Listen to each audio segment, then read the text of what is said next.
Good morning class. Online कक्षा में आप सभी का स्वागत है। और आज हम पढ़ने जा रहे हैं 12वीं हिंदी और पाठ का नाम है छोटा मेरा खेत, जिसके राइटर कौन है? उमाशंकर जोशी।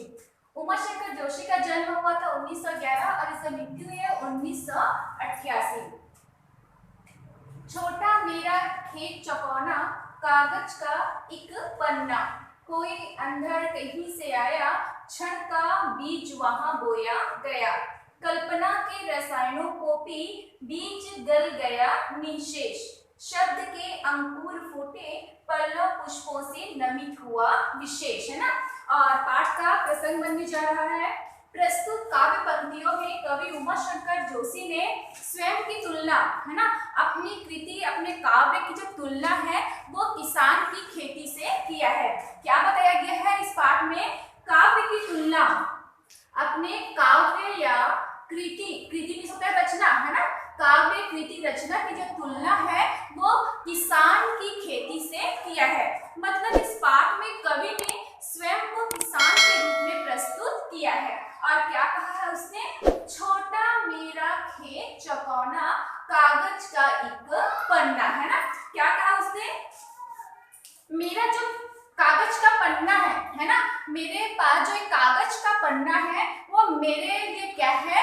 खेत के समान है, चौकोने छोटे खेत के समान है। मेरा जो कागज का पन्ना है ना, कागज का जो पन्ना है वो क्या है? मेरे लिए किसान के चौकोने खेत के समान है। अपने कागज के छोटे पन्ने को उसने क्या बता दिया? किसान का छोटा चौकोना खेत। स्पष्ट है इस लाइन से?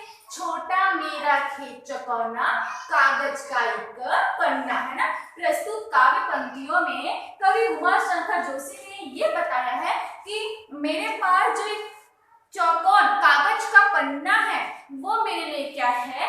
किसान के छोटे चौकोने खेत के समान है। मेरा कागज का पन्ना मतलब किसान का चौकोना खेत। कोई अंधड़ कहीं से आया, क्षण का बीज वहां बोया गया। अंधड़, अंधड़ का अर्थ क्या होता है? आंधी, है ना। अंधड़ का अर्थ क्या होता है? आंधी। कोई अंधड़ कहीं से आया, कहीं से मतलब अचानक, कहीं से मतलब अचानक, एकाएक। क्षण का बीज वहां बोया गया। और क्षण का प्रयोग हम कब करते हैं? समय के लिए करते हैं। क्षण, समय। क्षण का बीज वहां बोया गया। अब किसान के रूप में देखें तो आंधी, जब आंधी, हवा, पानी, है ना, तो ये सूचित कर रहा है हमको कि ये किसान की खेती के लिए क्या है? अनिवार्य संकेत है। भाई आंधी, तूफान, पानी, जब ये सारी चीजों को किसान देखता है ना, तो क्या है? क्या समझता है कि ये समय है वो मेरे खेती कार्य के लिए आवश्यक है, अनुकूल है। तो उसी प्रकार एक कवि जो होता है ना, हर समय हम किसी काव्य की रचना नहीं कर पाते, है ना, तो उपयुक्त समय आने पर कवि भी क्या करता है? काव्य की रचना करता है। किस प्रकार? जिस प्रकार एक किसान जो होता है वो उपयुक्त क्षण, उपयुक्त समय आने पर क्या करता है? अपने खेत पर बीज बोता है। तो उसी प्रकार एक कवि जो होता है ना, वो उपयुक्त समय पर क्या करता है? अपने विचार रूपी बीज, ये बीज यहाँ पे क्या बन गया? विचार, है ना। विचार रूपी जो बीज है वो अपने कागज रूपी क्या है? खेत में बोता है। किसान ने क्या बोया? बीज बोया, कंफर्म है ये बात। लेकिन उस कवि ने क्या बोया? उपयुक्त समय पर क्या किया? उस कवि ने अपने विचार, भाव रूपी जो बीज है वो अपने क्या है? कागज रूपी खेत पर बोए।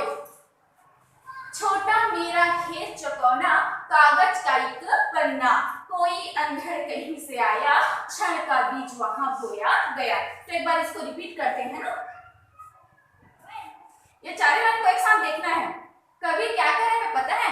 कि मेरे लिए मेरा जो एक पन्ना है, पन्ना जो है वो मेरे लिए क्या है? किसान के खेत के समान है। जिस प्रकार किसान उपयुक्त समय आने पर अपने खेत में क्या करता है? बीज को बोता है। उपयुक्त समय क्यों? भाई अगर उपयुक्त समय में नहीं बोया तो उसका फसल जो है अच्छा नहीं होगा, है ना। तो उसी प्रकार एक कवि जो होता है वो क्या करता है, उपयुक्त समय आने पर, अच्छे समय आने पर अपने विचार रूपी जो बीज है वो क्या अपने कागज के पन्ने मतलब अपने कागज रूपी खेत पर बोता है। आगे देखते हैं, कल्पना के रसायनों को पी। बीज गल गया निशेष। निशेष का अर्थ होता है पूरी तरह से। शब्द के अंकुर फूटे, तो अंकुर का अर्थ होता है नन्हा पौधा। पल्लव पुष्पों से नमित हुआ विशेष, तो पल्लव का अर्थ क्या होता है, पत्ते या फिर पत्ता बोल सकते हो, है ना। पुष्पों से नमित, नमित का अर्थ होता है झुका हुआ, विशेष मतलब होता है खास तौर से। तो कल्पना के रसायनों को पी, बीज गल गया निशेष। कवि ने अब तक क्या किया था, अपने खेत बीज बोए, क्लियर था ये, है ना। अब बीज बोकर वो खाली से तो छोड़ नहीं पाएगा, तो किसान क्या करेगा, अपने बीज का विकास करने के लिए उस पर खेत में क्या डालेगा, रसायन डालेगा। यहाँ पे लिखा है ना, कल्पना के रसायनों को पी, तो किसान ने अब तक केवल बीज बोया था और उस बीज को विकास करने के लिए उसने क्या किया, रसायन का प्रयोग किया, है ना, जिससे बीज जो था वो पूरी तरह से गल गया, उसका बाहरी आवरण क्या हो गया, समाप्त हो गया, और वो बीज जो था, है ना, वो नन्हे पौधे का रूप धारण कर लिया। तो ठीक उसी प्रकार एक कवि जो होता है ना, उसने अभी तक क्या किया था, कवि ने अपने कागज रूपी खेत पर क्या किया था, विचार रूपी बीज को बोया था। तो यहाँ पे देखना, कल्पना के रसायनों को पी, बीज गल गया निशेष, है ना। क्या किया था उसने, विचार रूपी बीज को बोया था।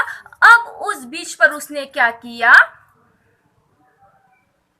कल्पना रूपी खाद का प्रयोग किया। कल्पना रूपी खाद मतलब अपने विचार को उसने क्या किया, अपने विचार में उसने कल्पना ने भाव भंगिमा का रूप धारण किया। तो आगे बढ़ते बढ़ते वो क्या है, शब्द के रूप में परिवर्तन हो गया। पहले उसका जो विचार था वो बीज था, है ना। अब उस विचार में क्या आने लगे, नए नए कल्पना आने लगे, है ना, नए नए भाव भंगिमा हुआ। तो वो विचार था, अब क्या हुआ, शब्द का रूप धारण कर लिया। कल्पना के रसायनों को पी, बीज गल गया निशेष, है ना। बीज गल गया और उसका रूप अब किसने धारण कर लिया, शब्द ने। शब्द के अंकुर फूटे, दिखा है ना। अब क्या है, जो विचार था वो बदल गया, कल्पना का रूप पाया, अब वो शब्द का रूप धारण कर लिया। केवल कवि ने सोचा था मैं ऐसा करूंगा, लेकिन उसका मैं ऐसा करूंगा या फिर मैं ऐसा लिखूंगा वो शब्द पा लिया, है ना। अब उसको क्या लिखना है वो निश्चित हो गया। तो ये है उसका शब्द। पल्लव पुष्पों से नमित हुआ विशेष, इसको समझना है ना। अब किसान की दृष्टि से देखें तो किसान ने पहले बीज बोया, फिर उसमें खाद डाला, है ना। तो खाद डाला तो नन्हा पौधा भी बना।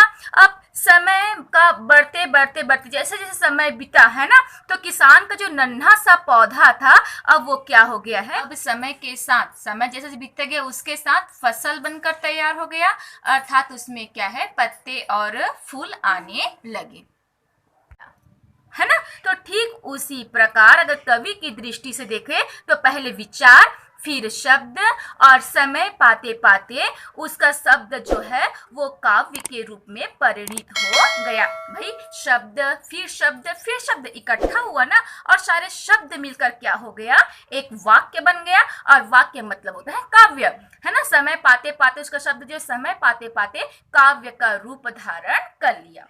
आगे की पढ़ाई नेक्स्ट कक्षा में।